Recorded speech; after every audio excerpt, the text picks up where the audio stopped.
جو ہم مسئلہ بیان کریں گے وہ یہ ہے کہ مسجد میں لگے ہوئے شیشے کے سامنے نماز ادا کرنا کیسے ہے۔ کسی نے پوچھا ہے کہ ہماری مسجد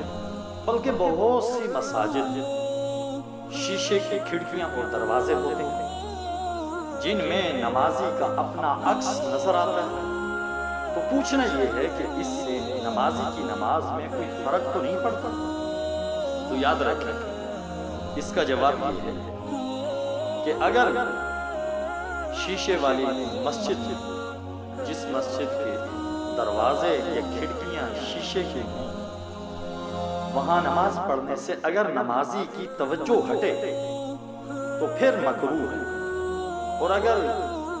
نمازی کی توجہ نہیں ہٹتی تو پھر یہ مکروہ نہیں ہے۔ دعا ہے اللہ تبارک و تعالیٰ سے کہ اللہ ہم سب کو نماز کے اندر اپنا دھیان اور توجہ نصیب فرمائے، صحیح معنی میں نماز ادا کرنے کی توفیق نصیب فرمائے، آمین ثم آمین۔